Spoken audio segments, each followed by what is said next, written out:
أعوذ بالله من الشيطان الرجيم. بسم الله الرحمن الرحيم. الذين كفروا وصدوا عن سبيل الله أضل أعمالهم، والذين آمنوا وعملوا الصالحات وآمنوا بما نزل على محمد وهو الحق من ربهم كفر عنهم سيئاتهم وأصلح بالهم. ذلك بأن الذين كفروا اتبعوا الباطل وأن الذين آمنوا اتبعوا الحق من ربهم، كذلك يضرب الله للناس أمثالهم. فإذا لقيتم الذين كفروا فضرب الرقاب حتى إذا أثخنتموهم فشدوا الوثاق، فإما منا بعد وإما فداء حتى تضع الحرب أوزارها. ذلك ولو يشاء الله لانتصر منهم ولكن ليبلو بعضكم ببعض. والذين قتلوا في سبيل الله فلن يضل أعمالهم، سيهديهم ويصلح بالهم ويدخلهم الجنة عرفها لهم. يا أيها الذين آمنوا إن تنصروا الله ينصركم ويثبت أقدامكم. والذين كفروا فتعسا لهم وأضل أعمالهم. ذلك بأنهم كرهوا ما أنزل الله فأحبط أعمالهم. أفلم يسيروا في الأرض فينظروا كيف كان عاقبة الذين من قبلهم، دمر الله عليهم وللكافرين أمثالها. ذلك بأن الله مولى الذين آمنوا وأن الكافرين لا مولى لهم.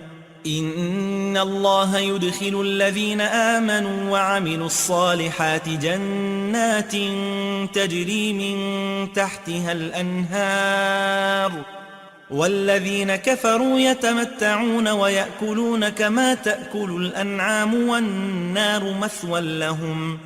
وكأي من قرية هي أشد قوة من قريتك التي أخرجتك أهلكناهم فلا ناصر لهم. أفمن كان على بينة من ربه كمن زين له سوء عمله واتبعوا أهواءهم. مثل الجنة التي وعد المتقون فيها أنهار من ماء غير آسن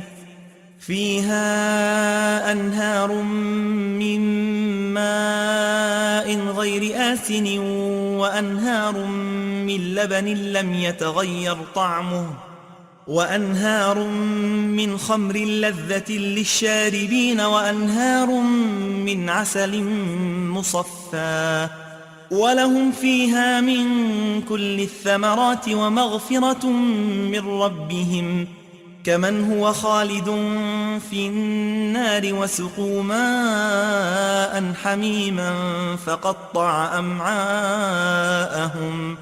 ومنهم من يستمع إليك حتى إذا خرجوا من عندك قالوا للذين أوتوا العلم ماذا قال آنفا، أولئك الذين طبع الله على قلوبهم واتبعوا أهواءهم.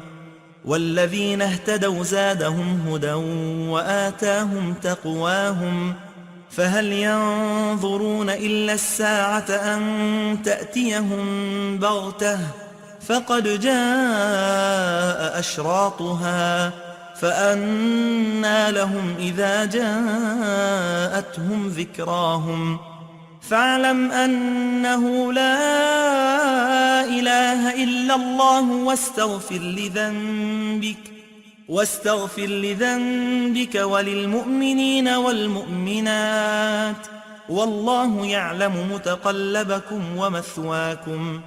ويقول الذين آمنوا لولا نزلت سورة، فإذا أنزلت سورة محكمة وذكر فيها القتال رأيت الذين في قلوبهم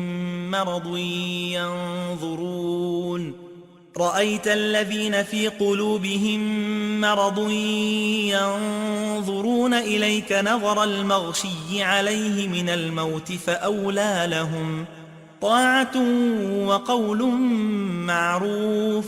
فإذا عزم الأمر فلو صدقوا الله لكان خيرا لهم. فهل عسيتم إن توليتم أن تفسدوا في الأرض وتقطعوا أرحامكم؟ أولئك الذين لعنهم الله فأصمهم وأعمى أبصارهم. أفلا يتدبرون القرآن أم على قلوب أقفالها؟ إن الذين ارتدوا على أدبارهم من بعد ما تبين لهم الهدى الشيطان سول لهم وأملى لهم. ذلك بأنهم قالوا للذين كرهوا ما نزل الله سنطيعكم في بعض الأمر والله يعلم إسرارهم. فكيف إذا توفتهم الملائكة يضربون وجوههم وأدبارهم؟ ذلك بأنهم اتبعوا ما أسخط الله وكرهوا رضوانه فأحبط أعمالهم. أم حسب الذين في قلوبهم مرض أن لن يخرج الله أضغانهم؟ ولو نشاء لأريناكهم فلعرفتهم بسيماهم ولتعرفنهم في لحن القول والله يعلم أعمالكم. ولنبلونكم حتى نعلم المجاهدين منكم والصابرين ونبلو أخباركم. إن الذين كفروا وصدوا عن سبيل الله وشاقوا الرسول من بعد ما تبين لهم الهدى لن يضروا الله شيئا وسيحبط أعمالهم. يا أيها الذين آمنوا أطيعوا الله وأطيعوا الرسول ولا تبطلوا أعمالكم. إن الذين كفروا وصدوا عن سبيل الله ثم ماتوا وهم كفار فلن يغفر الله لهم. فلا تهنوا وتدعوا إلى السلم وأنتم الأعلون والله معكم ولن يتركم أعمالكم. إنما الحياة الدنيا لعب ولهو وإن تؤمنوا وتتقوا يؤتكم أجوركم ولا يسألكم أموالكم. إن يسألكموها فيحفكم تبخلوا ويخرج أضغانكم. ها أنتم هؤلاء تدعون لتنفقوا في سبيل الله فمنكم من يبخل ومن يبخل فإنما يبخل عن نفسه والله الغني وأنتم الفقراء وإن تتولوا يستبدل قوما غيركم ثم لا يكونوا أمثالكم. صدق الله العظيم.